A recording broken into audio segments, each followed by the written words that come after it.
Le président français François Hollande a annoncé qu'il renonçait à briguer un second mandat à l'élection présidentielle. Donc, qu'est-ce que cela signifie pour le Parti socialiste français ?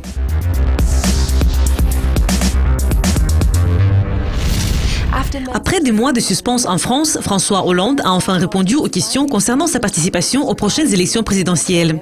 Dans une annonce faite par François Hollande au Palais de l'Élysée, M. Hollande a déclaré au public qu'il renonçait à briguer un second mandat pour rester président de la France. Dans son premier discours en public après les décisions, M. Hollande a déclaré « Comme socialiste, parce que c'est l'engagement de toute ma vie, je ne peux accepter, je ne peux me résoudre même à la dispersion de la gauche, à son éclatement, parce qu'elle priverait de tout espoir de l'emporter face au conservatisme et pire encore, face à l'extrémisme. » Selon une série de sondages, la popularité de M. Hollande a atteint son niveau le plus bas.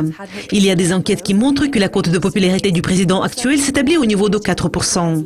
Ces données faibles sur la popularité ont suscité des inquiétudes parmi les membres du Parti socialiste.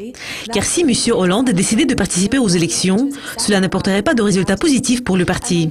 Dans le contexte des scandales liés à la vie privée qui ont affaibli la réputation du président français, les résultats toujours décevants pour la France en matière de taux de chômage était une des raisons les plus importantes qui avait poussé François Hollande à prendre cette décision.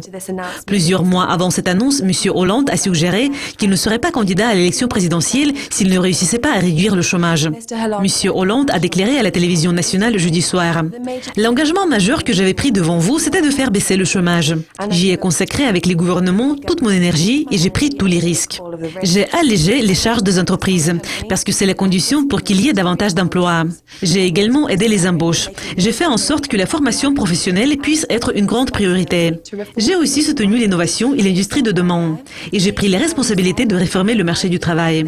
Les résultats arrivent plus tard que je ne les avais annoncés, j'en conviens. Mais ils sont là. Le leader le plus probable qui sera soutenu lors de l'élection primaire du Parti socialiste est actuellement le Premier ministre français Manuel Valls. Après l'annonce faite par M. Hollande jeudi soir, Manuel Valls n'a pas annoncé tout de suite sa candidature. Mais il a déclaré « Je veux dire à François Hollande mon émotion, mon respect, ma loyauté et mon affection. » Cela conclut notre revue de presse. Restez à l'écoute du Kioscopie TV.